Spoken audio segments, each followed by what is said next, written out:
ज्ञानेश्वरा करुणाकरा दयाळा तुमचा अनुग्रह लादलो पावन झालो चराचरी ज्यांचे केले स्मरण होय सकळ विद्यांचे अधिकरण तेच वंदो श्रीचरण श्री गुरूंचे ते नमस्कारुन आता वंदो रंग भूमिका कीर्तने उभी होती त्या लोका टाळ मृदंग श्रुती देखा त्या माझे नमन दंडवत देवादिदेवा जगत्रय देवादिदेवा जगत्रय देवादिदेवा जगत्रय देवा जगत्रय हरे ते केशवा विनंती माझी केशवा विनंती माझी केशवा विनंती माझी माझी वाणी तुझे वर्णी गुणना वाणी तुझे वर्णी गुणना माझी वाणी तुझे वर्णी गुणना वाणी तुझे वर्णी गुणना ऐसे देई प्रेम काही कळा देई प्रेम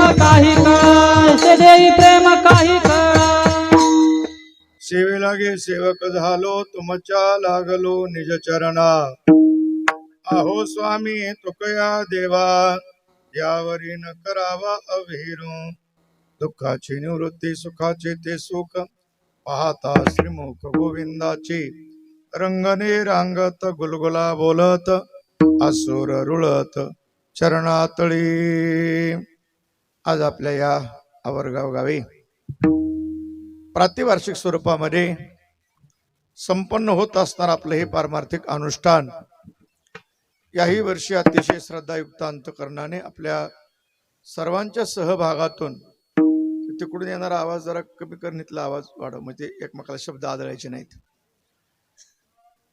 स्त्री पुरुष माता मावल्या आबालवर्ग सर्वांच्या सहकार्यातून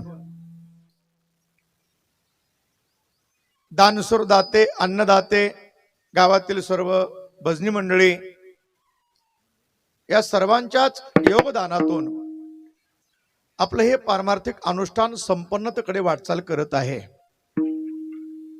परमात्म्याने दिलेलं जीवन आणि त्या जीवनाच्या द्वारे करावी लागणारी साधना त्या साधनेचं नाव आहे परमार्थ आणि त्या परमार्थातली वृत्ती अखंड टिकून राहत आपलं जीवन धन्यतेकडे वाटचाल करावी असं वाटत असेल तर संत विचार श्रवण करावे लागतात आणि ते संत विचार श्रवण करायला मिळावेत म्हणून आपल्याला कीर्तन परंपरा सांभाळायची असतात. सप्ताह कशा करता कीर्तन कशा करता हे काही काम नाही म्हणून निर्माण केलेलं काम नाही. कीर्तन ही टाइमपास करण्याकरता नाहीत, कीर्तन धिंगाणा करण्याकरता नाहीत, कीर्तन काही विनाकारण आमच्या पूर्वजांनी ही जपलेली परंपरा नाही.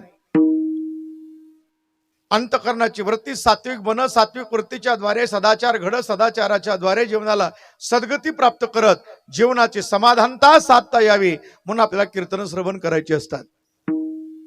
ज्ञानोबराय तुकोबरायांचे विचार समाज मनापर्यंत पोहोचणं अत्यावश्यक आहे.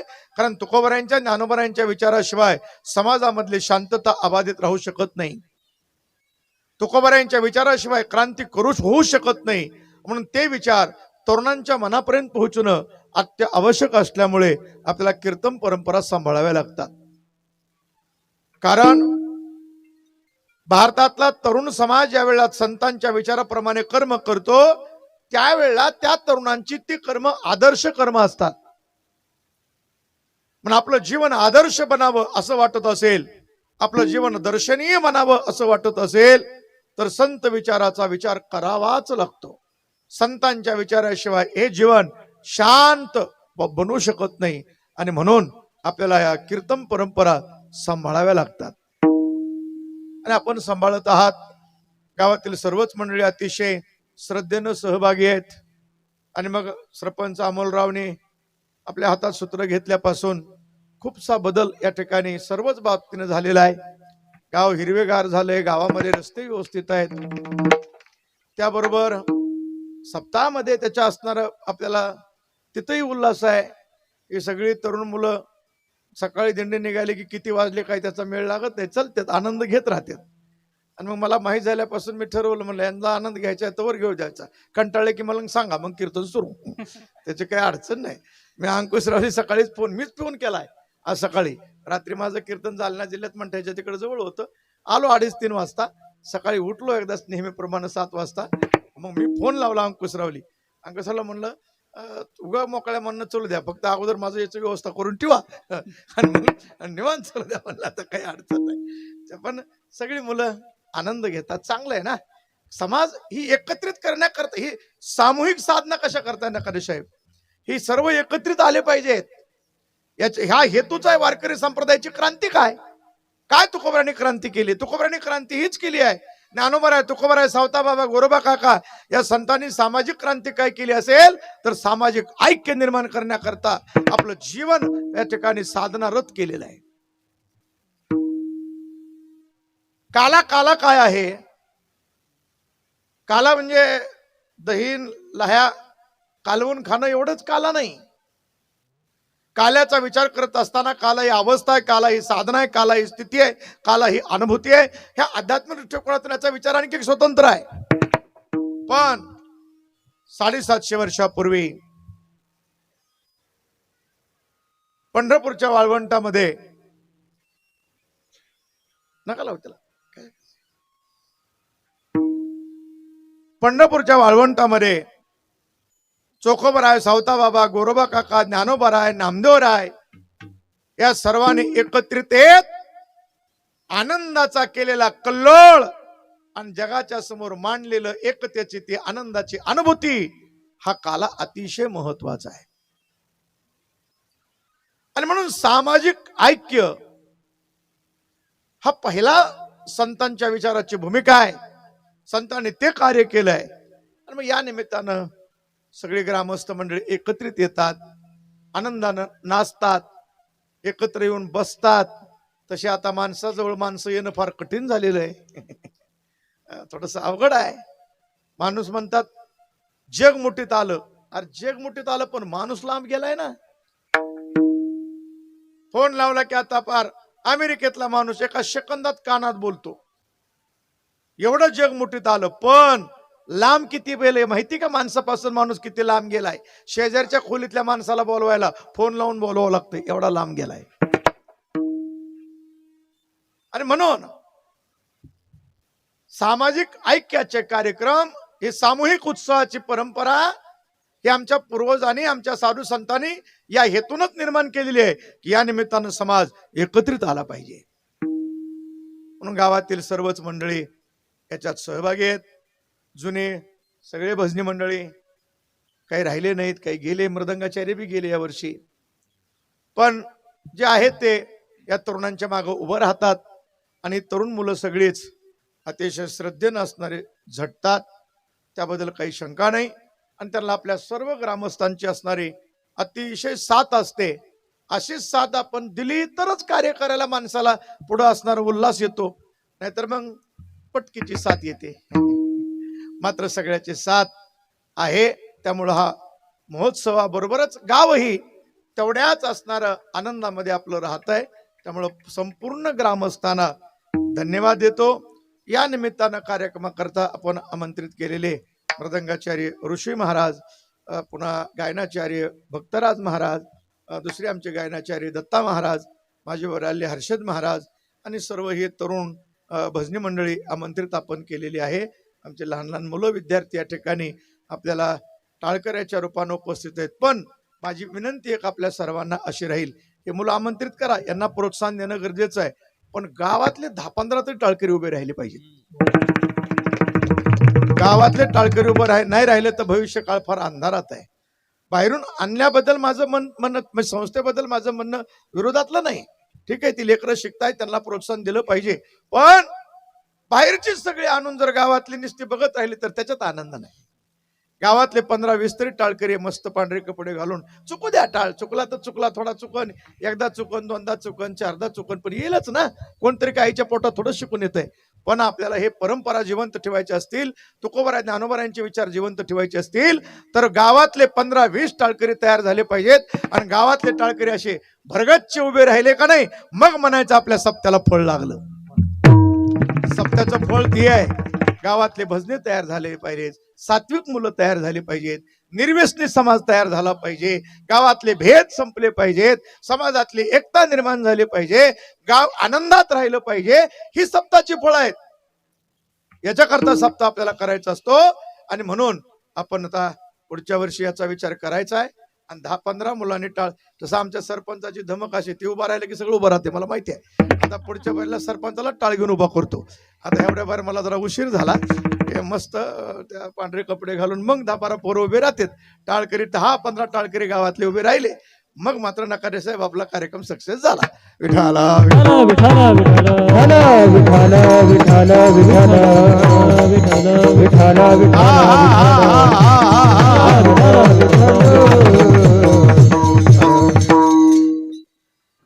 काय आहे जीवनामध्ये विकास महत्वाचा आहे.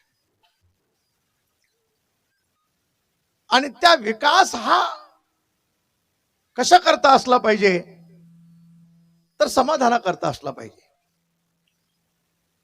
गाव घ्या, तालुका घ्या, देश घ्या, स्वतःच कुटुंब घ्या आणि त्याच्या पुढचे जे वाक्य लक्षात घेऊन ऐका. अध्यात्माचाही विचार घ्या. प्रत्येक क्षेत्रामध्ये विकास झाला तर उपयोग आहे, नाही तर उपयोग नाही. आता काही काही गाव आपण बघतो, पिढ्या गेल्या तरी तसलेच रस्ते, चिखलातच चालायलीत, विकास नाही ना. मग तिथं थांबू वाटत नाही, प्रसन्नता वाढत नाही. हळूहळू हळू का होईना पण विकासाकडे माणसाची वृत्ती राहिली पाहिजे. मग दोन्ही गोष्टी आहेत, परमार्थाकडे या, व्यवहाराकडे या. व्यवहारातही विकासाशिवाय समाधान नाही आणि परमार्थातही विकासाशिवाय समाधान नाही. परमार्थातही विकास झाला पाहिजे ना. मग परमार्थातला विकास कशात आहे? परमार्थातला विकास याच्यामध्ये आहे हळूहळू अंतःकरणाची वृत्ती परमात्मा चिंतनाकडे रमली पाहिजे. हळूहळू अंतःकरणामध्ये परमात्मा प्रेम निर्माण झालं पाहिजे. हळूहळू अंतःकरण असणारं अनेक विकारापासून निवृत्त होत समाधानावस्थेकडे गेलं पाहिजे. हळूहळू आपल्या मनाला भजनामध्ये नाचा वाटलं पाहिजे, भजनामध्ये टाळ घेऊन भजन करा वाटलं पाहिजे, हळूहळू पंढरपूरकडे जावं वाटलं पाहिजे. अशी जशी वृत्ती वाढत वाढत जाईल, हा परमार्थातला विकास आहे. हा परमार्थातला विकास आहे. आणि मग हळू असं वाढत वाढत वाढत वाढत जायचं कुठपर्यंत? कळसापर्यंत. एकदा कळस झाला की जीवन संपलं, पुन्हा काही नाही. जगद्गुरु तुकोबारायांनी हे आपल्याला दाखवून दिलंय. तुकोबारायांचं जीवन हे साधना सिद्ध जीवन आहे. तुकोबाराय मृत्यू लोकामध्ये आले, सगळ्या गोष्टी तुकोबारायांनी बालपणातल्या खेळापासून, संसारापासून, दुकानाच्या धंद्यापासून, व्यापारापासून हळूहळू हळूहळू हळू परमार्थाचा विकास करत करत करत करत जगद्गुरु तुकोबारायांनी त्या विकासाचा कळस गाठला. म्हणून वारकरी संप्रदायाचे ते कळस बनलेले, हे लक्षात घ्या. आणि एकदा का जीवनाचा कळस झाला की पुन्हा भजन करा म्हणायची गरज पडत नाही, भजन होत असतं. पुन्हा करा म्हणायची गरज नाही. आणि म्हणून त्या दृष्टिकोनातून पावलं आपली पडणं आवश्यक असतं. कारण जगद्गुरु तुकोबारायांनी सर्वात मोठी जर क्रांती कुठली केली असेल तर एक फार मोठं वाक्य आहे. सामान्य वाटेल पण वाक्य फार मोठं आहे. तुकोबारायांनी एक क्रांती केली की तुकोबारायांनी दुःखावर विजय मिळवलेला आहे. दुःखावर विजय मिळवणं, सगळं जे काही चाललंय जगात ते 2 अक्षराच्या भोवतीच आहे, फक्त सुख नावाच्या. दुसऱ्या कशाच्या भोवती नाही. कुठून बी फिरून आलं तरी तिथंच आहे. जे बी काही करतो ते त्याच्यासाठीच आहे. सुख नावाचा जो शब्द आहे तो 2 अक्षराचा शब्द आहे आणि त्या सुख नावाच्या शब्दाभोवती हे सगळं जगत फिरत आहे. सगळं जगत, सगळी कर्म त्याच्यासाठी आहेत. माणसाची धडपड त्याच्यासाठी. पैसा, घर, बंगला, नोकरी, काय जे राजकारण, समाजकारण, कुठलं जे कारण असेल ते कारण असेल, हे सगळंच्या सगळं याच अक्षराभोवती फिरत आहे. याच अक्षराभोवती फिरत आहे. आणि म्हणून सुखाची अनुभूती ज्या स्थितीला गेल्यावर प्राप्त होते त्या स्थितीचं नावच आहे काला. विठाला विठाला विठाल विठाल विठाल विठाल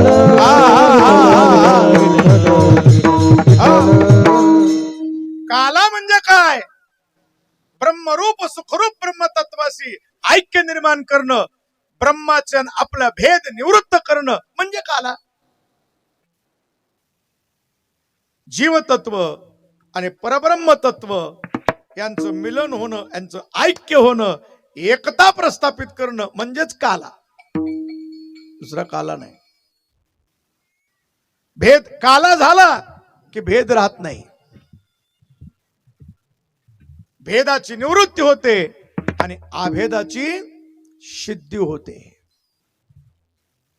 म्हणजेच सुखरूपाशी ऐक्य होतं, जीवदशेची समाप्ती होते आणि सुखाची अनुभूती प्राप्त होते. त्या सुखाच्या स्थितीच नाव आहे, त्या अवस्थेच नाव आहे काला. विठ्ठल विठ्ठल विठ्ठल विठ्ठल विठ्ठल विठ्ठल हा, हा, हा,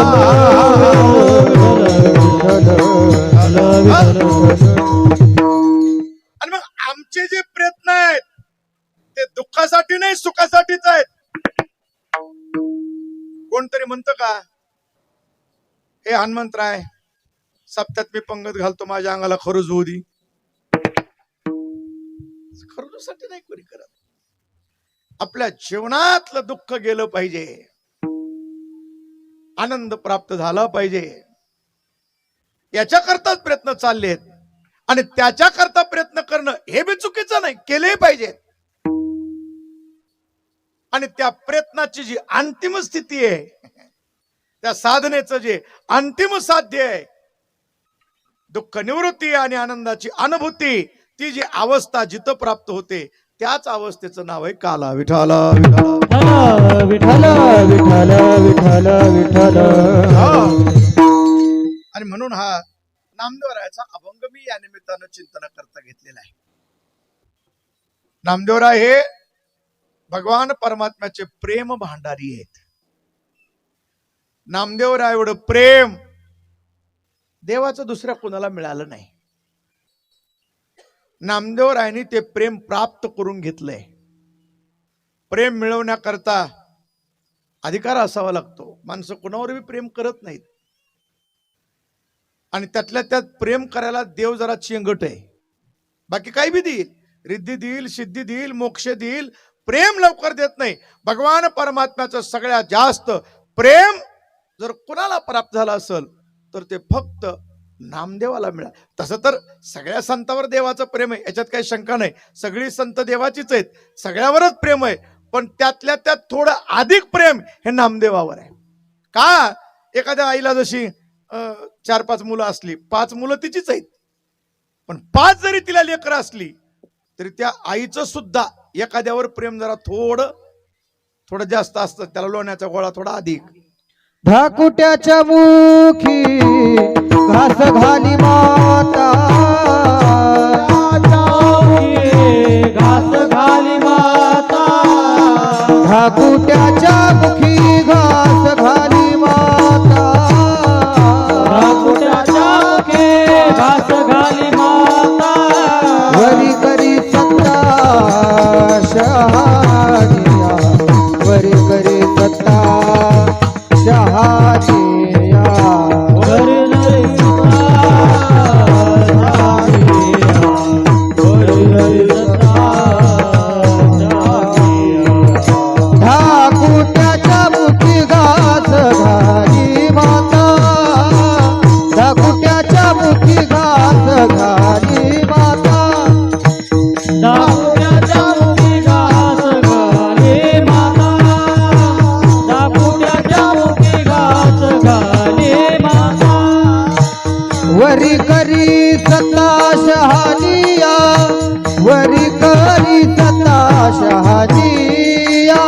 वरी करी सत्ता शहानिया, वरी करी सत्ता शहानिया. धाकोटाच्या मुखी घास घाली माता. आईचं लेकरं आईचीच आहेत सगळी, पण जरा थोडं अधिक असतच. तसं सगळी संत जरी देवाची असली, देवाचीच लेकरं आहेत, पण जरा नामदेवरायावर थोडस अधिक प्रमाणाचं प्रेम हे देवानं केलेलं आहे. नामदेवरायावर खूप प्रेम भगवान परमात्म्याचं होतं. त्याचं कारण होतं नामदेवराई एकनिष्ठ होते. बघा, तुम्हाला साधं उदाहरण सांगतो. लहान लेकर आहेत का नाही? लहान लेकरं, एखादं लेकरू काय असतं, एखादं लेकरू थोडं जरा धट असतं, गोड असतं पण धट असतं. ते लेकरू काय करतं, कुणी घेतलं तरी त्याच्याकडे जातं ते हसत. मग त्याला कुणी बी घेतात, काकाला इकडून तिकडून फिरून आणते, चॉकलेट गोळ्या आणून पुन्हा आई पैसे देतात. पुन्हा दुसरं कुणी आलं मग ती आई म्हणते आमच्या बाळाला काही ओळख लागत नाही, पाळख लागत नाही, जातंय कोणाकडे बी. मग ती जातंय कोणाकडे बी. पण एखादं लेकरू हुशार असतं, त्याला चॉकलेट देऊ, बिस्किट देऊ, बॉल देऊ, बॅट देऊ, ती आईच्या पदराशिवाय दुसऱ्या कोणाच्या नादीच लागत नाही. त्याला कोणी चॉकलेट दिलं तरी ती त्याला उचलून घेतलं, नकोच मला आईच पाहिजे, ती आई पशीच रडतं. मग आई काय करते, हे कुणाकडे जात नाही म्हणून त्याला नेहमी आपल्या जवळच ठेवते.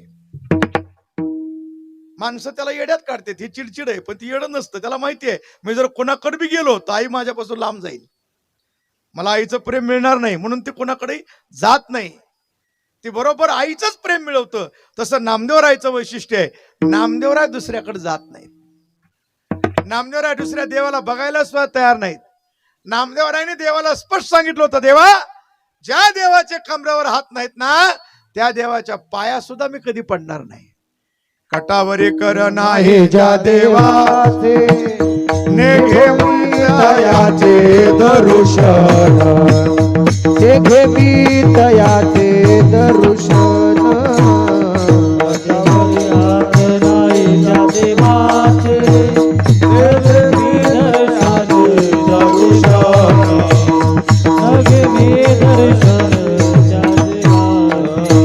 कटावरी कर नाही ज्या देवाचे, घे मी तयाचे दर्शन, घे मी तयाचे दर्शन.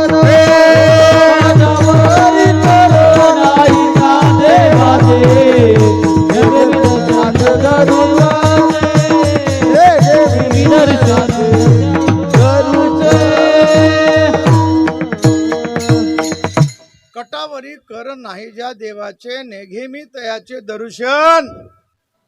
अरे मी जाणार सुद्धा नाही. आमचं तसं नाही. कुणी म्हणलं तुला उलसक चाकल देतो की निघाला त्याच्या बरोबर, बिस्किटचा तुकडा फेकला निघाला त्याच्या बरोबर. कुणाकडे बी जायला आमची तयारी. नामदेवरायचं तसं नाही. नामदेवराय दुसरीकडे जात नव्हते. देवाला सोडून, पांडुरंगाला सोडून नामदेवरायच्या दुसरीकडे जाण्याची इच्छा नाही. म्हणून नामदेवरायला देवाचं विशेष प्रेम मिळालं होतं, विशेष. नामदेवरायला देव सुद्धा कुठं पाठवायला तयार नाही. माझं लेकरू कुठं जात नाही हो. आणि त्याला मग इतकी सवय लागते, इतकी सवय लागते त्या आईला बी त्या लेकराची, लेकराला त्या आईची, की मग त्या आईला त्या लेकराशिवाय करमत नाही. आणि कोणाकडे बी जाणाऱ्या लेकराविषयी ते माहितच असते जाते कोणाकडे बी म्हणून. दिवसभर बी कोणा कडेला गेलं तरी जाऊ येतंय फिरून, कुठं जात नाही, तिला माहिती येतंय सांग कुठं जात नाही. पण एखादा लेकर तिला इतकी सवय होते, त्याला माहिती कुणी बळच निघालं तरी नको नको नको, ते राहत नाही माझ्याशिवाय, त्याला नेऊ नका, त्याला नेऊ नका, माझ्याशिवाय राहत नाही, तुमच्या पैसे राहणार नाही असं म्हणत. तसं देवाचं प्रेम तसं होतं नामदेवावर. नामदेवराला कुणी न्यायचं म्हणलं तर देव म्हणायचा नको, मला नामदेव नसल्यावर करमत नाही. देवाचं नामदेवाचं एक दिवशी बोलणं झालं. नामदेवराय म्हणले देवा मला तुझ्याशिवाय दुसरं कोणी लागत नाही, एकला तूची आवड असी. हो ना मला बी आवडत नाही रे, मला कुठं जाऊ वाटत नाही तुझ्याशिवाय, कोणा देवाच्या पाया पुढे होत नाही. देव म्हणले मला बी कुठं तर तुझ्याशिवाय दुसऱ्या कोणाला, मला तू लांब गेला की माझ्या मनाला तळमळ लागते रे, मला करमत नाही तू जवळ नसल्यानंतर. तू दूर गेला की मला थोडस दुःख वाटतं. दोघांचं बोलणं झालं. देवा मला कुठं पाठवणार नाहीस ना तू कोणाबरोबर दुसऱ्या बरोबर. देव म्हणले अरे कसं शक्य आहे रे, मला तुला करमत नाही म्हणलं ना, तुझ्याशिवाय मी तुला कुठं पाठवत नाही, काही काळजी करू नको, कुठं सुद्धा पाठवणार नाही. असं दोघांचं बोलणं झालं. 2-3 दिवस गेले आणि ज्ञानोबराय पंढरपूरला आले. ज्ञानोबराय आल्यानंतर देवाचं दर्शन वगैरे झालं. ज्ञानोबराय म्हणले देवा एक बोलायचे, बोलू का? म्हणले बोला की माऊली, मला असं वाटायला जरा तीर्थयात्रेला जावं, काशी अयोध्या प्रयागराज इकडं तिकडं जरा फिरून यावं, देवदर्शन करावं असं वाटायलंय. भारतात बरेचशी तीर्थ आहेत, आपण गेलं पाहिजे, तीर्थयात्रा केली पाहिजे असं वाटायलंय. देव म्हणले वा वा वा वा, आनंदाची गोष्ट आहे, जायला पाहिजे. जोपर्यंत हातपाय चालते तोपर्यंत देव धर्म तीर्थयात्रा कुठं कुठं भारतात काय काय देव आहे ती बघितली पाहिजेत, केली पाहिजेत. चांगली गोष्ट आहे. काय अडचण पडली तर मला सांगा, मी सहकार्य करतो. माऊली जा, बिंदास बिंदास जा. माऊली म्हणले माझं पूर्ण बोलणं तर होऊ दे की, लगेच तू दिनगी देऊन मोकळा झालास. अगोदर सप्ताह कसा आहे, महाराज कोण कोण आहेत, काय मिळेल ती बघ की अगोदर. तर लगेच पावतीन फाडा उठा आपलं निघायची जटरिकामी, अगोदर आकार तर बघ की आमचा. म्हणलं काय म्हणायचंय काय? नाही तीर्थयात्रा करायची आहे, जायचंय मला तीर्थयात्रा करायला, आणि पण माझी एक इच्छा आहे, काय मी म्हणतो, नामदेवरायाला बरोबर घेऊन जावं.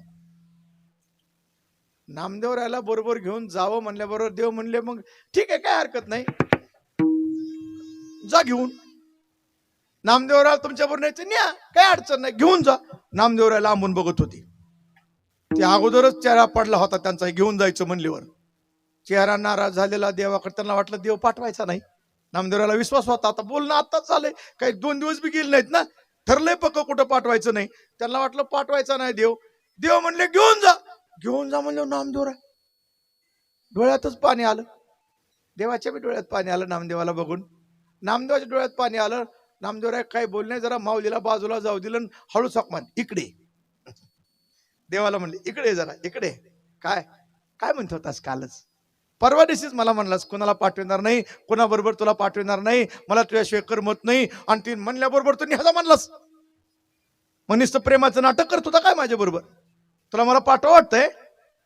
देव म्हणले ना, मला तुला पाठवा वाटत नाही रे, पाठवायची इच्छा पण नाही, खरंच मला करमत नाही, पण ती न्यायला कोण आलंय बघ ना, जो कोणी न्यायला आलाय त्याला नाही म्हणायची हिंमत होत नाही ना माझी. ते काय झालं,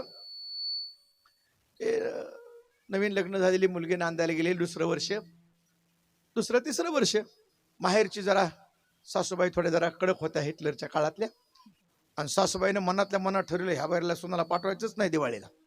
आणि मग मालकाला पक्क केलं सासऱ्याला, बघा सांगून ठेवते पाठविताल पिटविताल, लय कामं पडलेत घरचे, पलाना बिस्ता नाही होतं माझ्यात नशिबाला. ते असं काय असते, असले लांबलचक असते ती, तुम्हाला सगळं पाठवते, कशाला सांगायचे कीर्तनात. आणि मग ते पक्क 4 दिवस घुटून पक्क खावा तयार केला. आणि मग ते म्हातारं पक्क तयार, अजिबात पाठवत नाही, कोणी बी येऊ द्या, सांगून टाका अगोदरच पाठवायचे नाही म्हणून, कोणी न्यायला येईल निरोप द्या, म्हणजे कोणी न्यायला येणार नाही, आणि पाठवायचे नाही असं ठरलंय म्हणावं, आमचं काम आहे, अडचण आहे, ठीक आहे म्हणले. आणि मग पोरला सांगितले बघ आपल्याला पाठवायचं नाही सुनाला. पण पोरग म्हणलं ठीक आहे बा तुमची इच्छा, आता बापा आई वडिलाच्या पुढं काय. निरोप दिला, आम्ही यावर्षी तुमच्या मुलीला पाठविणार नाहीत, आमच्याकडे दिवाळी जोरात करायची आहे, आणि त्यामुळे आम्हाला सुनबाई आम्हाला इथं पाहिजे, आम्ही पाठवणार नाहीत. निरोप आला, कुणी नाही, हिला पक्क मन झालं, आता कोण आपल्याला नेणार आहे काही नाही. पण गंमत काय होती, त्या पुरीचा जो मामा होता का नाही, त्या पुरीचा मामा होता मुंबईच्या हायकोर्टामधला जज, मुंबईच्या सुप्रीम कोर्टात जज, तो हायकोर्टामधला जज असणारा. आणि त्या जज मामा मामीचं दोघांचं काय ठरलं की अचानक दिवाळीच्या आदल्या दिवशी मामी म्हणली माय आपल्याला तर मुलगी नाही, आपली भाची लग्न होऊन 2-3 वर्ष झाले, आणा घ्या बाहेरला दिवाळीला. ती म्हणला खरं तुझं पटलं, म्हणलं मी आणतोच आपल्या भाचीला. त्यानं जी गाडी काढली, म्हणलं कोणाला पाठवण्यापेक्षा सुट्ट्या लागल्यात, जजनं गाडी काढली ती नीट दारात.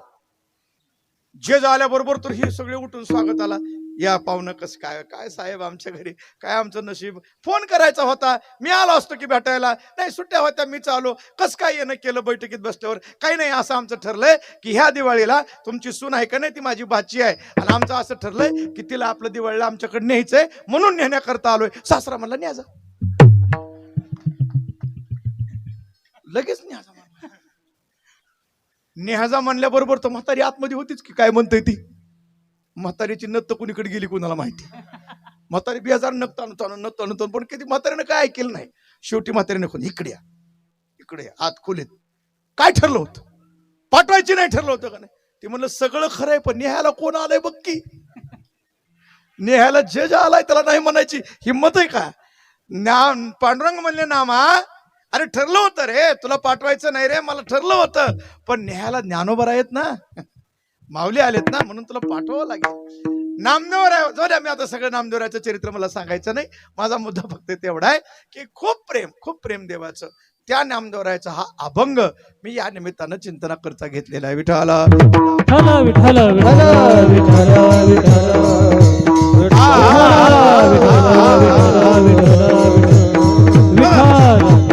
काय सांगतो मी की आपल्या जीवनामध्ये दुःखावर विजय मिळवता आला पाहिजे, आपल्याला सुखाची प्राप्ती व्हावी असं वाटतंय. तर कारण बघा आता एक सूत्र सांगा, अगोदर दुःख जातं का अगोदर सुख येतं? सुख आल्यावर दुःख जातं का दुःख गेल्यावर सुख येतं? कसं होतं सांगा की, कोणीकडे तरी इकडे मतदान टाका.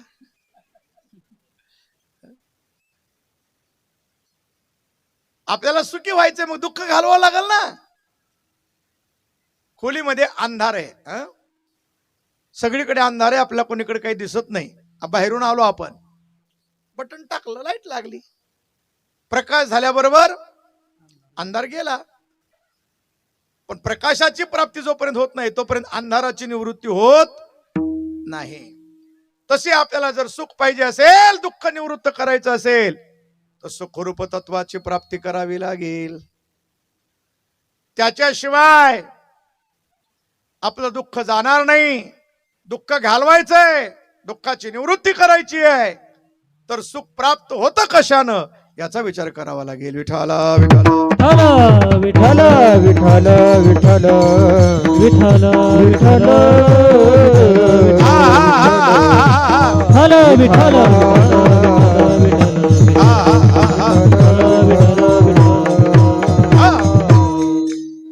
आणि मग आता तसं तर आणखीन एक गंमतच आहे मोठी. खरं सांगा बरं, आपल्याला दुःख जावं सुख व्हावं असं वाटतंय का? खरं सांगा, खोटं बोल नका. कीर्तनात खोटं बोलायचं नाही. मी काय फार अवघड प्रश्न विचारला नाही, सोपं जरा वेगळा वेगळा प्रकारनं बोलतो. जरा खरं सांगायचं, दुःख जावं वाटतंय आणि सुख मिळावं वाटतंय का नाही? नक्की पक्क बघा, बदलायचं नाही पुन्हा. मग ज्यांना ज्यांना दुःख जावं वाटतंय, सुख मिळावं वाटतंय, त्याने आता लगेच माझ्या बरोबर निघायचं. नाही, मी तुम्हाला अगोदर पक्क करून घेतलंय. त्याच्यात उगा ढिलत नका, उगा कसं आहे, उगा वाजवून असलेलं बरं असतं. ऐका, तुम्हाला दुःख पाहिजे, सुख पाहिजे, तुम्ही संसारामध्ये दुःख आहे का सुख आहे? संसारात काय आहे? दुःख दुःख आहे ना. संसारामध्ये सुखाचा विचार, सुखाचा विचार नाही कोठे, सुखाचा विचार नाही कोठे, सुखाचा विचार नाही कोठे, सुखाचा विचार नाही कोठे. दुःख बांधवानी आहे संसार, सुखाचा विचार नाही कोठे, सुखाचा विचार नाही कोठे. दुःख बांधवानी आहे हा संसार, सुखाचा विचार नाही कोठे, सुखाचा विचार नाही कोठे. अरे संसारात सुखाचा विचार नाही, संसार दुःख रूप आहे. आणि त्या दुःख रूप संसारामध्ये राहिल्यावर तुम्हाला सुख मिळेल कसं? मिळू शकत नाही ना. आमच्या दुःखाचं कारण आहे अज्ञान. दुःखाचं कारण दुसरं काही नाही, अज्ञान आहे. कशाचं अज्ञान आहे? बाकीचं सोडा, आता जरा लय अवघड्यात नका, आता सोप्यातच राहू आपण. मला जागा, संसार कळतंय म्हणून करतो आपण का नाही कळत म्हणून?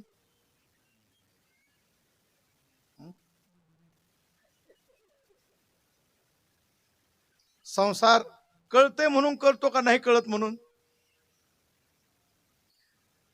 आता काही बोलायच्या आकारात दिसेना. मग गाड फसलंय, पुन्हा निघा मंदिर, कुठं निघा म्हणतील बायका पोरं सोडून. ह्यांना काय ब्रह्मचर्याला लागले, उठलं की दिंडी आणि यात्रा करीत बसतील. अरे संसार तसं तर मलाच कळत नाही, आणखीन माणसाला कधी कळन म्हणून. मी उगा विचार केला बसल्या बसल्या, सरपंच मी विचार केला, माणसाला कधी कळन हो. उगा विचार केला बसल्या बसल्या, एखादं पोरग जर बोलायला लागलं का नाही, मोठी माणसं का बरे तुला काय कळत नाही, लहान आहे सांग मध्ये पण बोलू. आता लहान पोरला कळत नाही, मान्य आपल्याला, लहान आहे बुवा त्याला कळत नाही, पण त्याचं लग्न झाल्यावर त्याला कळायला पाहिजे का नाही? लग्न झाल्यावर तर कळायला पाहिजे का नाही? लग्न झाल्यावरती बोलायला गेलं की बायको म्हणते उगा का बसा तुम्हाला काय कळायले आता. मग त्याला लहानपणी कळत नाही, लग्न झाल्यावर कळत नाही, मग त्याला पोरं झाल्यावर तरी कळायला पाहिजे का नाही?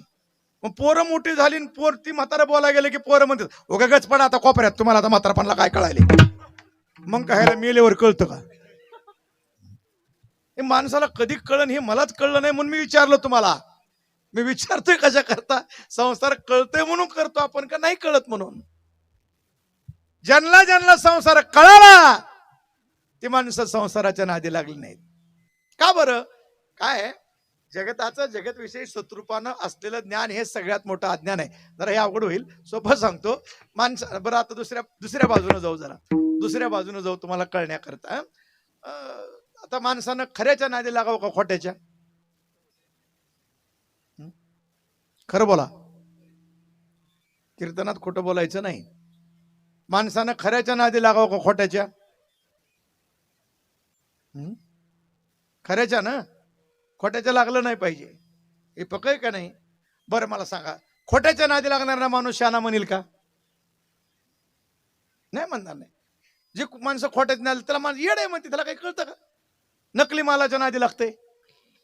खोट्याच्या नादी लागणाऱ्या माणसाला माणूस शहाणा म्हणणार. पक्क? एक एक उत्तर देत चला, एक एक उत्तर चला. माणसानं खोट्याच्या नादी लागलं नाही पाहिजे, खऱ्याच्या नादी लागलं पाहिजे. आता माझा प्रश्न असा आहे, संसार खरा आहे का खोटा?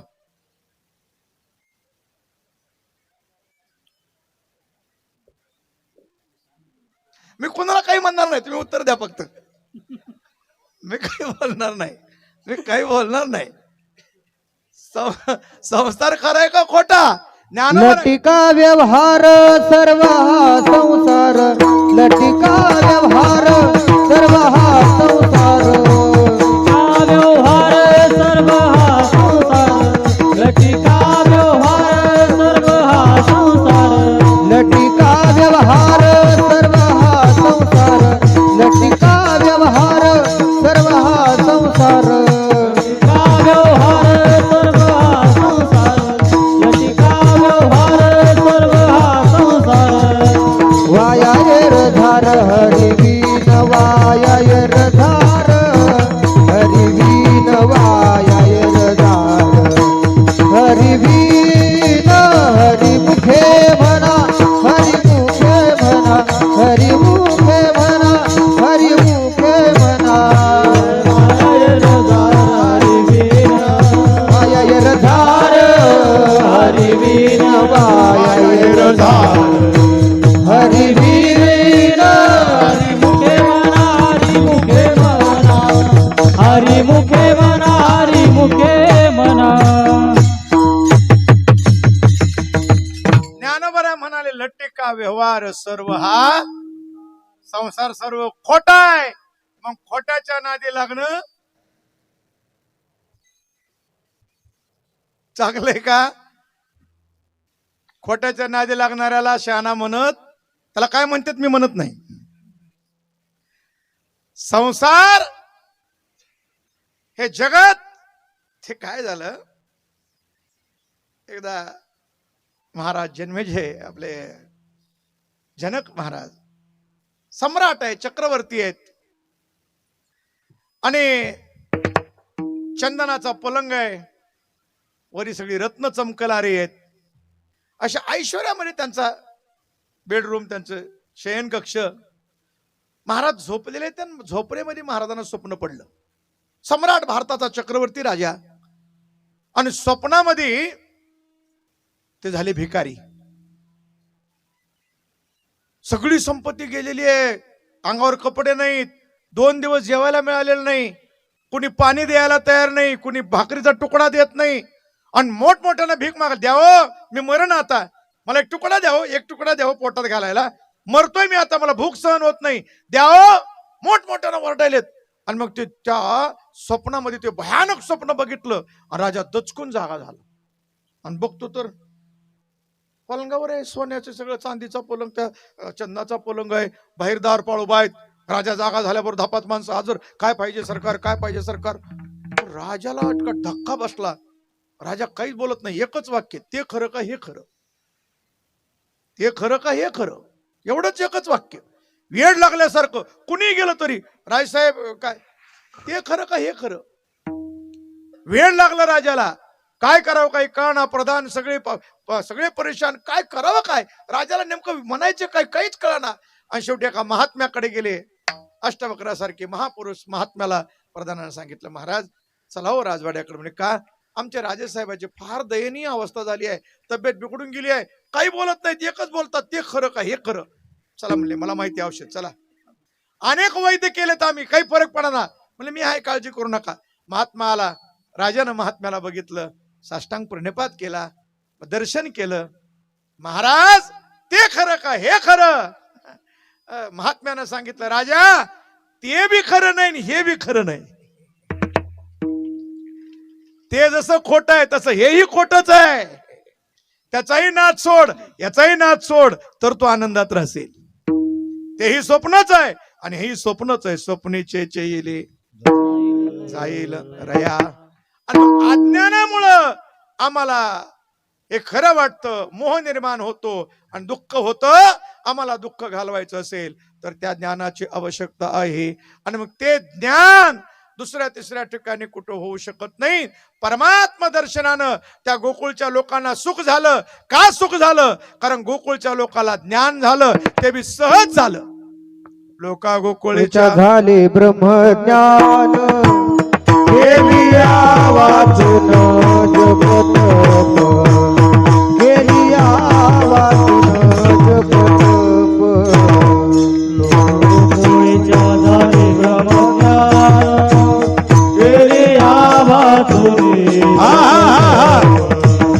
गेलिया वाचुनी जपत लोका गोकुळच्या झाले ब्रह्मज्ञान गेलिया वाचून जपत गेलिया वाचून जपत लोका गोकुळच्या झाले ब्रह्मज्ञान गेलिया वाचुनी जपत गेलिया वाचुनी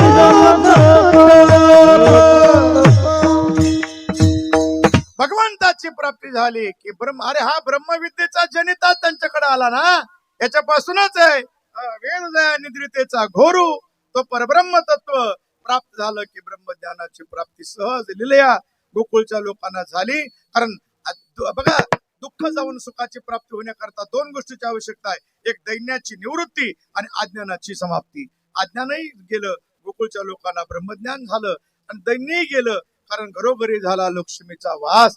आणि मग परमात्म्याच्या प्राप्तीमध्ये दुःखाची असणारी निवृत्ती होते. आणि त्या भगवान परमात्म्याच्या दर्शनातच ती सहज लिलया अनुभूती होते. भगवान परमात्मा ज्या वेळेला गोकुळामध्ये प्रगट झाले त्यावेळेला आले मथुरेत प्रगट, पण आले गोकुळाला. आणि गोकुळामध्ये नंदबाबाच्या वाड्यावर ज्या वेळेला हजार गवळणीची दाटे झाली, चला ग चला, चला ग चला, चला ग चला. कळालं का तुम्हाला? कळालं का? एक गवळण दुसऱ्या गवळणीला सांगू लागली. गवळण म्हणती हो म्हणती गवळणी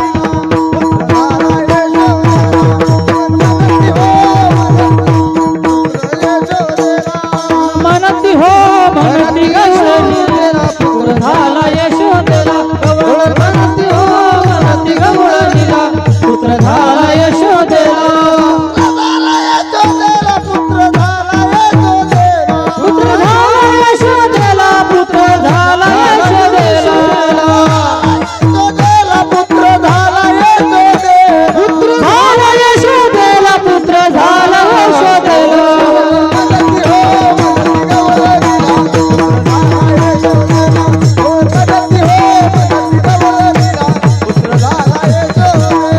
म्हणती हो म्हणती गवळणीला पुत्र झाला यशोदेला.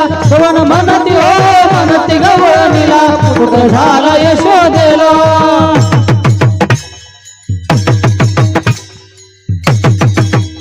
गवळण सांगे गवळणीला पुत्र झाला यशोदेला.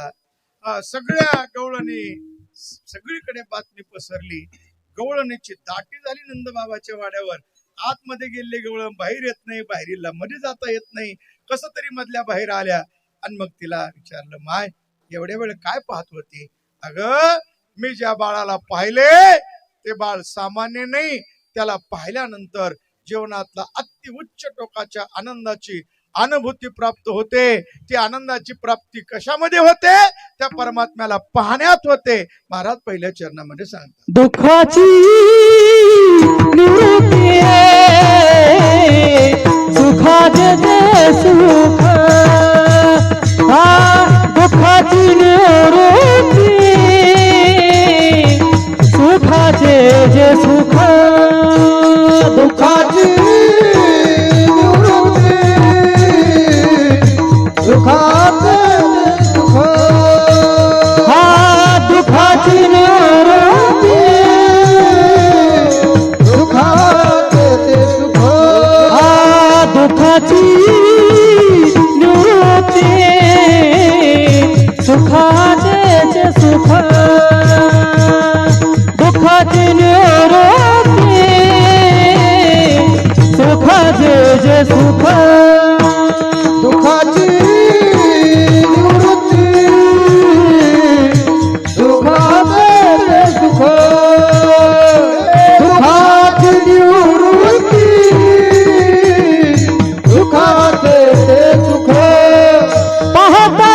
श्रीमुख गोविंदाचे पाहता श्रीमुख गोविंदाचे रंगणी रांगत गुलगुला बोलत रंगणी रांगत गुलगुल बोलत पाहता श्रीमुख गोविंदाचे पाहता श्रीमुख गोविंदाचे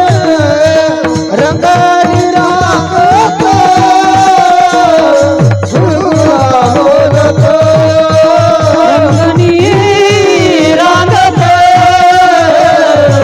रंगणी रांगत परमात्म्याला पाहिल्याबरोबर दुःखाची निवृत्ती झाली आणि सुखाचं ते सुख प्राप्त झालं. कशामुळं झालं तर पाहता श्रीमुख गोविंदाचं मुख पाहिलं की दुःखही गेलं आणि सुख मिळालं. मग काही माणसं म्हणली व तिथं दाटी करून त्याच मुख पाहण्यापेक्षा दुसऱ्या कोणाची मुख पाहू की आम्ही दुसऱ्याचे चेहरे पाहू. आता एक तर आपले चेहरे काही बघायसारखे नाहीत. एक पहिला मुद्दा तर इथंच आहे की दुसरं काय बघायसारखं काय आपलं मला सांगा बरं. कोणाची होट चांगली असली तर नाक मशीनं पाय दिलेवणी, बरं नाक चांगलं असलं तर होट जांभळावणी, दोन्हीचा मेळ लागला तर कलर डांबर अँड कंपनीचा माल, बरं तिन्हीचं बजेट बसलं तर केस कुपाटी लावलेली, बरं कसं तरी केसाला वस्तारा हाणला तर दाता लावणी. मेळ लागन कुठं मला सांग. आपलं काय बघण्यासारखं आहे. देवाचं सगळं मधुर आहे. अधरम मधुरम वदनम मधुरम मधुराधिपती अखिलम मधुरम. भगवंताचं सगळं मधुर आहे. भगवंताचं पाहण्यासारखं आहे. एक दुसरा मुद्दा असा आहे आपल्या चेहऱ्याची ताकद काय. सकाळी बघितला तर दिवस जेवायचा मेळ लागा ना. ही आपल्या चेहऱ्याची पॉवर आहे. पण देवाच्या चेहऱ्याची जी ताकद आहे ते दुःखाची निवृत्ती होते, सुख होतं का. त्याचं आणखीन एक कारण सांगून मी पुढे जातो. दुःख होण्याचं कारण आहे पाप. पापामुळेच दुःख होतात आणि ते पापाची निवृत्ती. अरे सामान्य पाप सोडा, पण ब्रह्महत्येसारखं जरी पाप असलं तरी भगवंताचा चेहरा पाहिला की ती पाप एका क्षणात निघून जातात.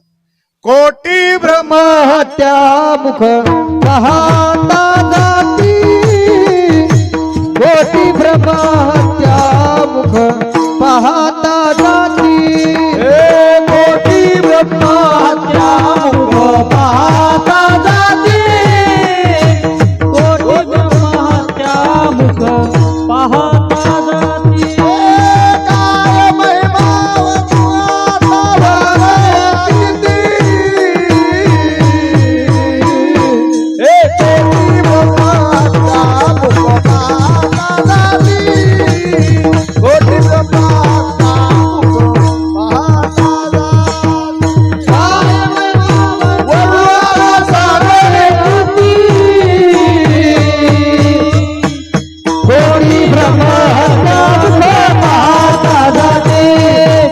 महिमा ब्रह्महत्या मुख पाहता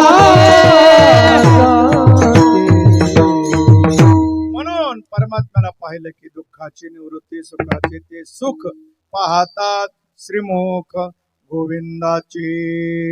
विठोबार कुमाये होवार कुमाये विठोबार कुमाये होवार कुमाये विठोबार कुमाये होवार कुमाये विठोबार कुमाये होवार कुमाये विठोबार कुमाये होवार कुमाये विठोबार कुमाये होवार कुमाये विठोबार कुमाये होवार कुमाये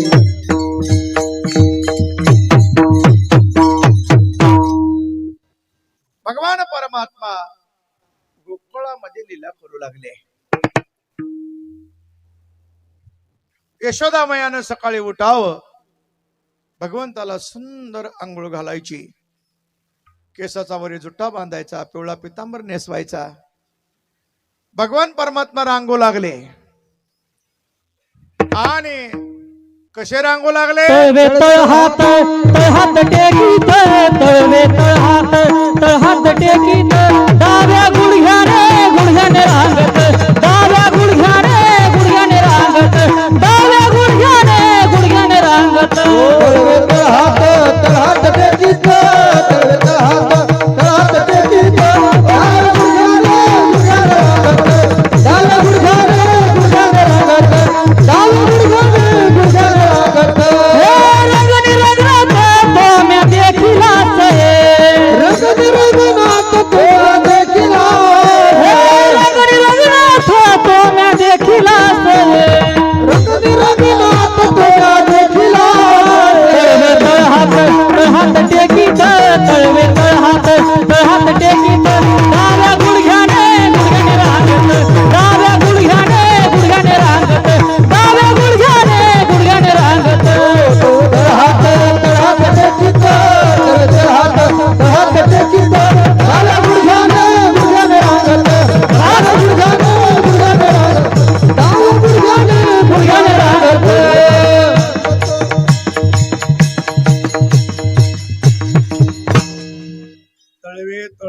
हात टेकीत डाव्या गुडघ्याने रांग रांगत भगवान परमात्मा रांगू लागले. काय यशोदामयाचं भाग्य असेल महाराज, ज्या देवाचं स्वप्न पडत नाही.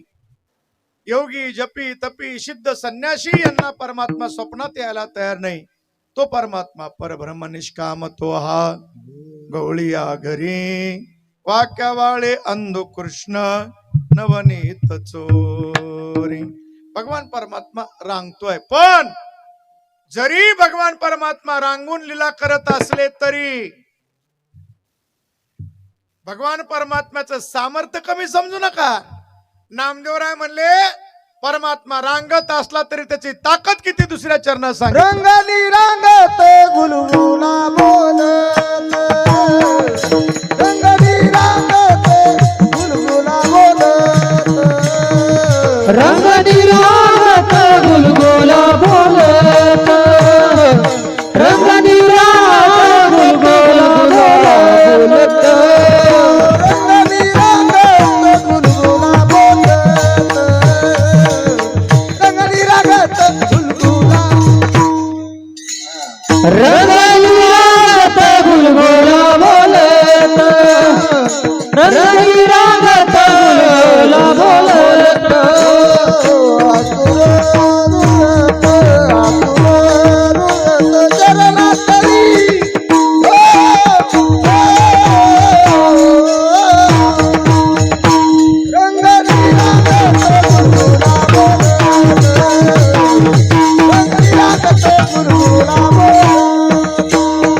असुर रुळत, असुर रुळत, चरणात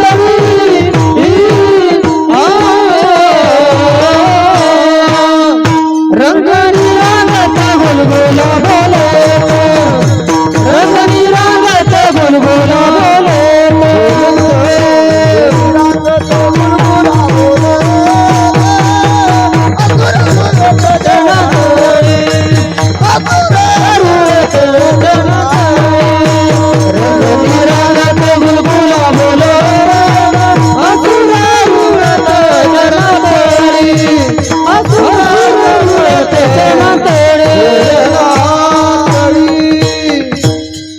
अरे परमात्मा रांगत असला, रांगताना दिसत असला तरी सामान्य समजू नका. असुर रुळत चरणातळी. चांगले चांगले असुर परमात्म्यानं बाल्यावस्थेमध्येच पाठविले. चांगले चांगले असुर काग बगरिटा मारिले बाळपणी अवघी दैत्य खाणी बुडविली.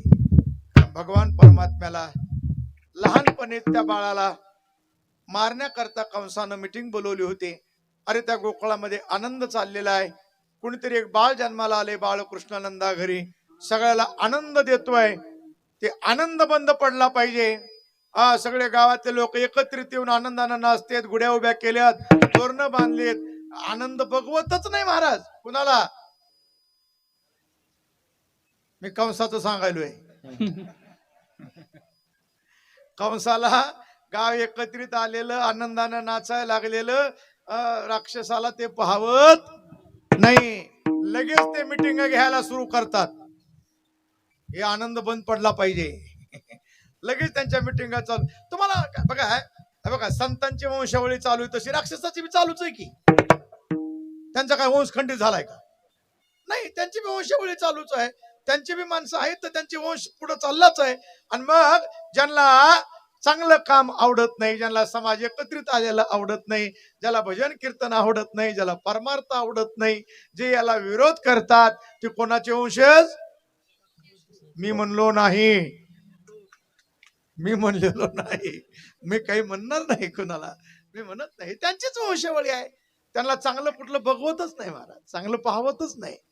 त्याने आनंद ते चांगलं बंद करण्याकरता, त्याला आडवं करण्याकरता काहीतरी प्रयत्न करतात. कोण जाईल? आता बाळाला मारणं काही शूर माणसाचं काम आहे काय? मोठमोठाले वीर होते पण कुणी तयार होईना. आणि मग एक महिला तयार झाली. तिने सांगितलं, मैं हो सरकार, हम है, मी जाते ना आत्ता मारून येते. कंस म्हणला, बस खाली, तुला कोण येऊ देईन त्या गोकुळात? म्हणले, का? तुझ्या आरशा पुढे कधी बघितलंस का? जरा बघ, जरा तुला कोण येऊ देईल? ते म्हणले तुम्हाला माहित नाही, मी मायावी आहे, मायावी आहे. बघा आता कशी रूप दाखवते. तिने एका क्षणात रूप बदललं महाराज. अशी दिसायला लागली जणू काही स्वर्गातली एखादी देवांगना आली आहे. एवढी सुंदर, एवढी सुंदर. आता बात बन जाएगी, आता बन जाईल. पण कशी मारणार, कशी मारणार? काही नाही म्हणली, सोप आहे. मी माझ्या स्तनाला हलाल नावाचं विष लावणार आणि त्या गोकुळात जाणार. बाळाच्या मुखामध्ये स्तन दिल्याबरोबर विष जाणार. ते तर पडून मारणार. बाळाला मारणं काय अवघड आहे? पण माझा शत्रू तुला कसा कळल? ती म्हणजे जेवढी जन्माला आली तेवढी मारून येते या 6 महिन्याच्या आतली. बघा दुष्ट लोकांची दुष्ट बुद्धी कशी असते. लहान बाळ मारायला निघाली, विष भरून निघाली आहे, स्तनाला विष लावलेलं आहे, पण दिसायला कशी आहे? सुंदर आहे. दिसायला सुंदर आहे, पण असायला सुंदर नाही. ती राक्षसी नाही, असायला सुंदर नाही. म्हणून दिसतं तसं. हा, असे सगळीच म्हणतात, सगळेच फसतात, सगळेच म्हणतात. दिसण्यावरी माणसं जातात. अरे दिसायला गोड बोलतात माणसं, पण आतमध्ये विष भरलंय ना. मधुतिष्ठते जीवाग्रे हृदय तू हाला हलम. ही माणसं समाजाला संपवणारी, समाजाचा घात करणारी ही माणसं फार बोलायला गोड असतात, दिसायला सुंदर असतात, पण आतून फार विष असतं महाराज. समाजाचं वाटोळ झालेलं कळत नाही. आणि माणसं असल्या बोलण्याला भुलतात आणि सगळी वाट लागून जाते महाराज. गावाची वाट लागते, समाजाची लागते, देशाची लागते. बर्बादी सगळीकडे, कुटुंबाची बर्बादी होते, कुटुंबाची. का? माणसं त्याच्या बोलण्याला, त्याच्या दिसण्याला फसतात. वरल्या रंगाला फसणारी माणसं आहेत. दिसणं सुंदर नसतं, असणं सुंदर. बघा काय माणसाचे दुर्दैव महाराज. माणसं दिसण्या चांगलं दिसावं म्हणून एवढे प्रयत्न करतात, एवढे प्रयत्न करतात. 100 वेळा आरशा पुढं सगळ्यात जास्त खर्च तर त्याचाच असणार आहे. लय काही लावतात म्हणून आपल्याला काय माहित नाही. मी कवाच काही लावलं नाही आयुष्यात, नाही काहीच नाही. पावडर नाही मला तसलं काय माहित नाही, कधीच नाही. आपलं माहितच नाही काय ते काय नाव आहे ते त्यांनाच माहिती. काय ते आमचे शास्त्रीजी सांगायचे, माधव शास्त्री महाराज. ते म्हणायचे अमेरिकेतल्या लोकांचा शिंबूड गोळा करून आणतात म्हणायचे. ते मी नाही म्हणायचो, मी नाही, ते शास्त्री म्हणायचे. मला नाही माहित. तुम्ही शास्त्रींचं कीर्तन जर जुन्या लोकांनी ऐकलं असलं तर हे आपले हे आहेत ना पालेकरांना, त्या नामांना माहिती आहे. शास्त्रीजी असं वाजवून सांगायचे, असं चप लागते, मारायचे गालावर. फार सुंदर सांगायचे. मी त्यांचं ऐकलेलं आहे. ते काय लावतात, आपलं काय करायचं, आपला काय ते विषय नाही. आपला ते माहिती नसल्यावर आपण कशाला बोलावं. पण माझा मुद्दा, माझं वाक्य ऐका, मला जे बोलायचंय ते ऐका. माणसं दिसण्याकरता प्रयत्न करतात, पण असण्याकरता प्रयत्न करत नाहीत. त्याच्यापेक्षा तुम्ही असण्याकरता प्रयत्न करा रे. तुम्ही दिसायला कसे असा, जग तुम्हाला सुंदरच म्हणेल, जग सुंदर म्हणेल.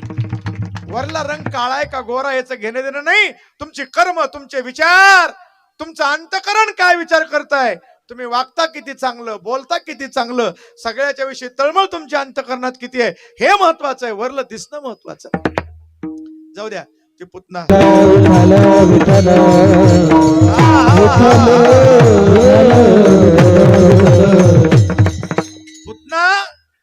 गोकुळामध्ये पोहोचली.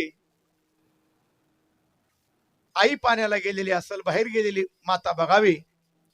6 महिन्याच्या आतलं बाळ बघावं, पाळण्यात झोपलेलं. पटदिशी वाड्यात जावं, त्या बाळाला उचलावं, स्तनाला लावावं.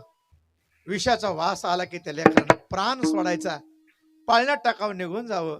त्या लेकराची माय ज्या वेळेला बाहेरून यायची आणि लेकरू गेलेलं बघितल्यावर त्या आईची काय अवस्था व्हायची. दिन दुर्बळांची मारिती बालके, दिन दुर्बळांची मारिती बालके, दुर्बळाची मारिती बालके, दुर्बळाची मारिती बालके.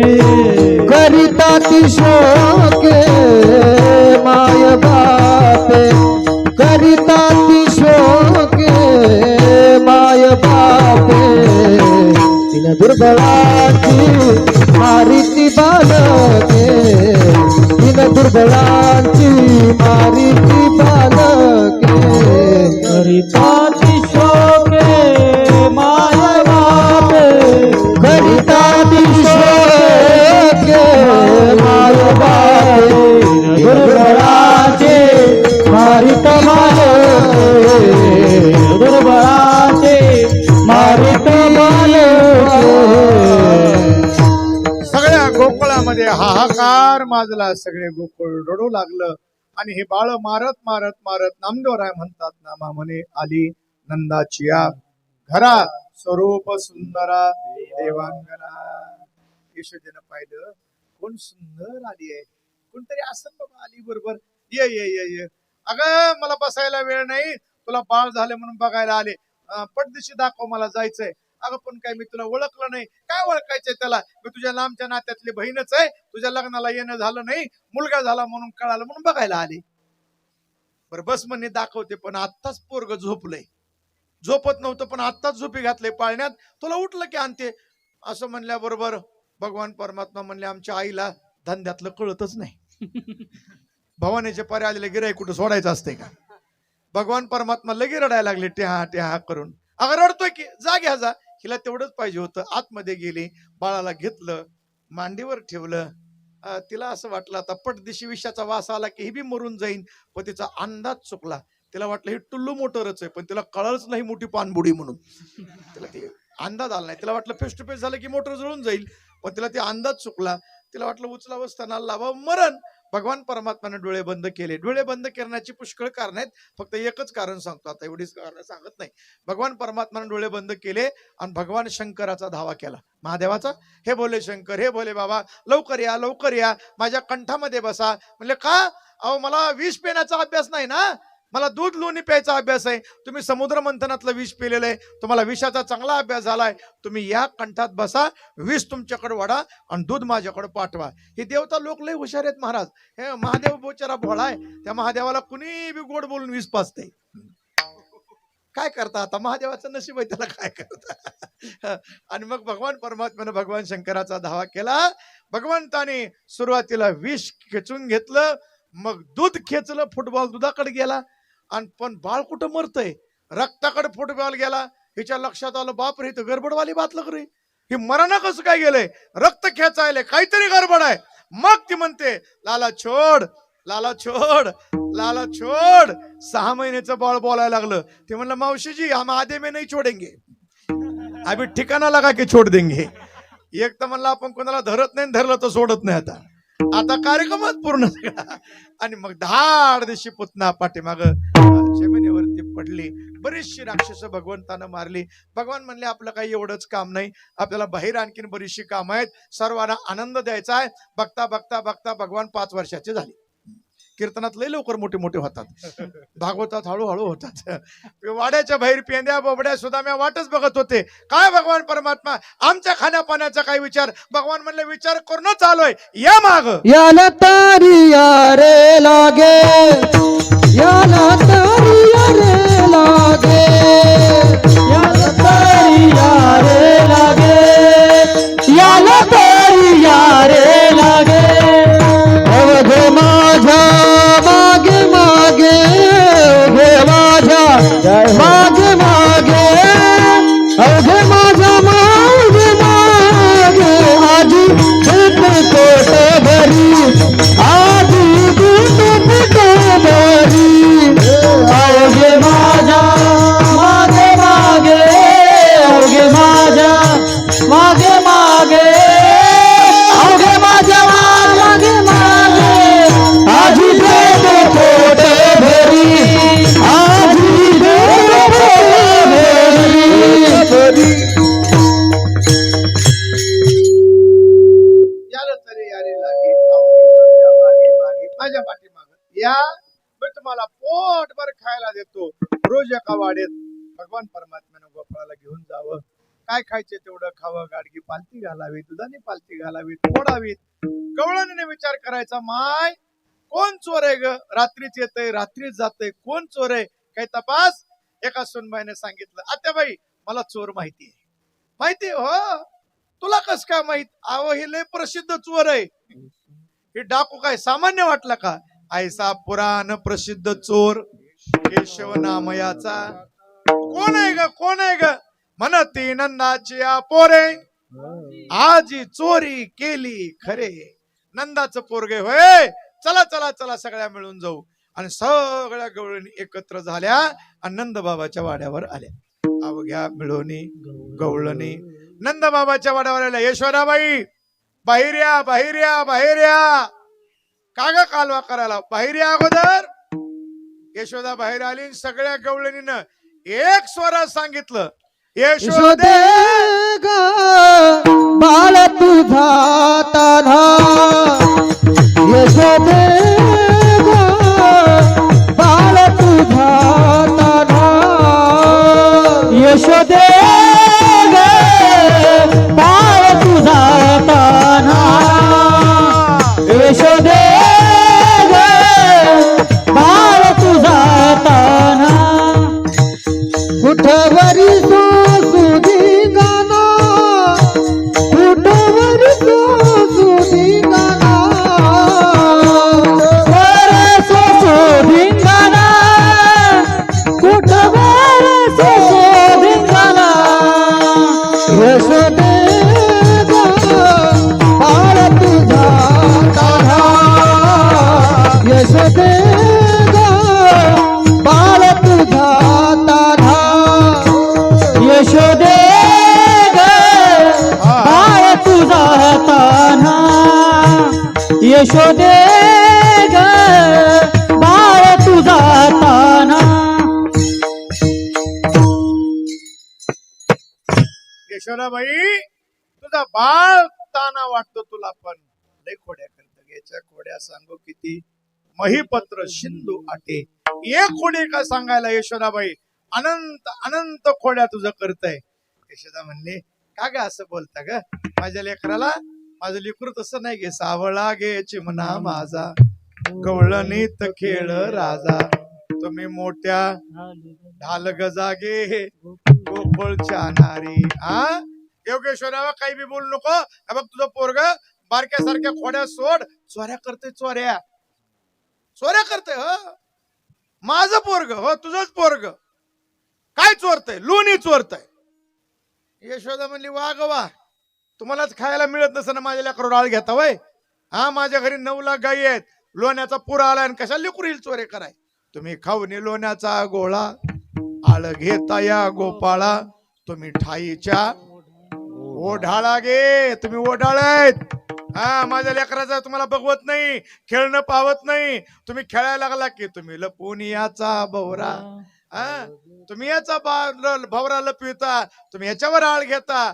तुम्ही 12 घरच्या. मग मात्र गवळणी रागावल्या, यशोदा लय बोलू नको बघ. यशोदा म्हणले, काय लय बोलू नको? माझं पोरग कशाहून? ती म्हणली, आता येऊ दे, नाही वडीत आणलं तर पुन्हा बोल. हा रंगे हात पकडून आण, पुन्हा बोल. रंगे हात आणते आणच. भगवान परमात्म्याने हिचा आवाज लांबून ऐकला. मला पेंद्या सगळ्यात मोठ्यानं जी बडबड करायला घेण्या देण्याची कीर्तनात इथली नाही, इथली नाही, इथली नाही, इथली नाही. हा काय कशामुळे शानपणा मारायला एवढी? सगळ्याचं लक्ष आपल्याकडे जावं म्हणून काय? बगर म्हणा ही कुठशिक राहते, काय तपास काढ. ओढीत आणते म्हणती, आणि ती बी आपल्याला बघू म्हणलं हिचा अगोदर. म्हणजे ठीक आहे, काय हरकत नाही. आणि मग भगवान परमात्मा सगळ्याला सूचना केली, आज त्या गवळणीच्या घरी जायचं आहे, सगळे नीट लक्ष करा. म्हणजे ठीक आहे, घर पक्क लक्ष ठेवलं. सगळ्याला घेऊन भगवान परमात्मा त्या वाड्यात गेले. काय खायचंय तेवढं खाल्लं आणि सगळ्याला सांगितलं, तुम्ही जा रे, तू जरा बघतो मला हिच्याकडे लईच काल तानो तानो बोलली आईला, न तानो तानो बोलती, मला वडीत आणते, दाखवतो मला तिला, जरा तुम्ही जा. भगवान परमात्मा तिला म्हणले, उठ उठ म्हणल्यावरती दचकली. भाई कृष्ण तोंडाला लोणी, हाताला लोणी, रंगे हात चोर माझ्या घरात आलाय. हा काय करणारच ग? काय काय करशील? काय घेऊन जाईन ऐश्वर्याकडे? जा असे लय बघले मला नेणार आहे. मला दम देतो का? माझ्याच घरात येऊन. तुझ्या बापाचं घर आहे का म्हणला? देईन तोंडावर तुझ्या बापाचे काय घर. आता आपलं काय महाराज, सगळं त्याच आहे. हो आपलं काय नाही, उगा मरमर मरमर मरमर करतय आणि जाते मरून. काय आपलं आपलं काय नाही, सगळं त्याच आहे. म्हणले माझ्या घरात येऊन मला दम देतो, बेतो काय म्हणला तुला? बघा काय करशील? नेते ने जा. रात्रीच्याला न्यायचं कसं? मध्यरात्रीला न्यायचं कसं? दिवस उगवू द्यावा लागल. दिवस उगवल्याबरोबर ओढायला सुरुवात झाली. पण यानं केली गंमत. यानं गंमत काय केली माहितीये? तिच्या मुलाचंच रूप घेतलं, तिच्या मुलासारखा रूप घेतलं. हे ओढायला, चल यशोदेला सांगते चल. गावातले लोक हसायचे, हिच पोरगणीच बोंबलाय लागली. आणि हिला वाटायचं गावातल्या लोकांना चोर पकडला म्हणून आनंद झालाय. सगळ्या गावात मिरवणूक महाराज. आणि ही महाग तिच्या आई सावकाश चल, आहे सावकाश चल, आहे सावकाश चल. ती आई कशाला म्हणतो चल आता दाखवते यशोदेला. यशोदेपाशी गेली. यशोदाबाई बाहेर या, रंगे हात चोर पकडलाय, शिक्षा सांगा लवकर, लय बोललाव काल, ढाल गजान बार गजान काय काय म्हणलाव, या बाहेर. यशोदा बाहेर आली, बघती हिच पोरग, हीच बोलायला लागली. यशोदा म्हणली माय घरचं भांडण घरीच मिटवायचं, एवढं काय त्याच्यामध्ये. घरचं भांडण आता कसं गोड बोलायचं कळतंय. आणि काल 12 घरच्या 12, जास्त बोलू नका, शिक्षा बोला. अहो पण चोर कुणाचा, तुमचंच पोरग आहे. आता बरं माझं झालं. आणि काल सावळा गे चिमणा माझा. यशोदा म्हणली असं कसं बोलायली आट्यासारखं लिहून. जरा यशोदेनं कमरेवर हात ठेवला, म्हणले कुणाचं पोरग पकडून आणलंय, कुणाला बोलायला, कुणाला म्हणजे तुमचा कृष्ण आहे. मग यशोदेच्या लक्षात आलं हिची भानगड काय. यशोदा म्हणली जरा खाली वाकून बघ, कुणाचं पोरग काय बघायचंय, रात्रभर बघते मला टुकटुक माकड करते. अग एकदा बघ तरी काय कर, बघ तुझ्याकडे डोळ्यात फुल पडलं का, चष्मा फुटला तुझा, खाली वाकून बघ कुणाचं पोरग आहे ती. यशोदा रागावल्यावर तिनं बी एकदा हळूच खाली, बाई पंक्चरच झाली, सगळी हवा निघून गेली. आणि मग तिला आता कळानाच गेलं, मी तर कृष्णाला पकडलं होतं, इथं माझंच पोरग आहे, आलं कस काय. तिनं बाहेर ओढत ओढत चला, आता अपमान झाला, बाहेर निघाली. बाहेर निघाली, ह्यानं रूप बदललं, पुन्हा दिसला कृष्णा. पुन्हा बघते तो मा ही कृष्ण आहे, आणि आता तर माझ्या पोरा चल तुला सोडितच नाही. कृष्ण म्हणला आता डबल नेऊ नको, आता नेलंच तर अगोदर तुझं बाळ झालं होतं, आता नेलं तर नवराच होतो म्हणला. आता तिथे मी रूप बदलायला हुशार आहे म्हणला, आता डबल मध्ये नेऊच नको. ते म्हणले माय चल घरी, तुझ्या पाया पडते, तू घरीच बरं आहे. भगवंतानं अनंत प्रकारच्या लीला गोकुळामध्ये केल्या. आणि मग एवढ्या सगळ्या खोड्या झाल्यानंतर यशोदेच्या कानावर एवढ्या खोड्या आल्या, 2:15 वाजायला लागले. यशोदा म्हणली कृष्णा आता काय गावात तू राहू नको, लय लोकांचे घराने आलेत, आपलं नका आपलं जा बरं, आपलं तिकडे गाई फी घे, आपलं जा चारायला तिकडं आपलं. आई मग काय हरकत नाही, मला काय म्हणला किधर भी जाने का रोज धंदा करणे का, आपल्याला काय अडचण आहे म्हणला, काय अडचण नाही. भगवान परमात्म्यानं गाई घेतल्या, सगळे गोपाळ. भगवान परमात्म्यानं आवाज दिला, या रे तुम्ही गाई घेऊन सारे गोपाळ रानात या रे तुम्ही गाई घेऊन सारे गोपाळ रानात या रे तुम्ही गाई घेऊन सारे गोपाळ रानात या रे तुम्ही गाई घेऊन सारे गोपाळ रानात गोपाळ रानात या सारे गोपाळ रानात या गोपाळ रानात या गोपाळ रानात या रे तुम्ही गाई घेऊन सारे गोपाळ रानात या रे तुम्ही गाई घेऊन सारे गोपाळ रानात या रे तुम्ही गाई घेऊन सारे गोपाळ रानात या रे तुम्ही गाई घेऊन सारे गोपाळ रानात यमुनेच्या काठावरती सर्व गाई चरण्याकरता सोडल्या. यमुनेच्या वाळवंटामध्ये भगवान परमात्म्यानं खेळायला सुरुवात केली. सुरुवातीला पहिला खेळ खेळला क्रिकेट. क्रिकेट काही इंग्रजाच्या बापाचा खेळ नाही, आपलाच बाप खेळला अगोदर. चेंडू फळी म्हणजे काय, क्रिकेटच आहे ना. भगवान कृष्ण परमात्मा खेळले, कळंबाच्या झाडावर चेंडू मारला, खाली अमर्दन केलं, मग चेंडू फळीचा खेळ बाजूला सारला, पुन्हा विठू दांडूचा खेळ काढला. विठू दांडू, रगुडचे, हमामा, पुन्हा सुरपारुंब्याचा खेळ, नाना प्रकारचे खेळ, हुतुतूचा खेळ. आता नाही, आता ही खेळ सगळी गेली, आता एकच राहिलाय ते मोबाईलवर.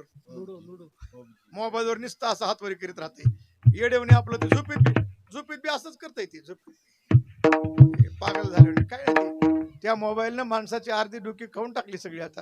आणि आता ते AI तंत्रज्ञान येणार आहे, फार मोठा धोका आहे, माणूसच संपणार आहे. डोकं चालवायची गरज नाही ना, लगेच काय बी सांगितलं लगेच मोबाईलवर, काय बी सांगितलं लगेच मोबाईलवर. डोकं चालविण्या गेल्यामुळं ती मंद व्हायला निळू डोकी. ते मी जरा विचार केला, हे जन कोणी काढला असं, ते बाहेरला इंग्रज अधिकारी अमेरिकेचा कोण होता काय मला माहित नाही, पण ते हुशार डोकं असेल त्याचं. आपल्याला तुम्ही लक्षात करा, जुन्या लोकांना माहिती आहे, एकत्रित कुटुंब असायची आणि एकत्र लेकरही भरपूर असायची. आणि ते मग त्या काम करायला त्या बाईला वेळ मिळायचा नाही, सासू रागवायची, म्हणून ती माय काय करायची, आपूची गोळी द्यायची त्या लेकराला खायला. आपूची गोळी कशा कर द्यायची, ती सूंद पडायचं.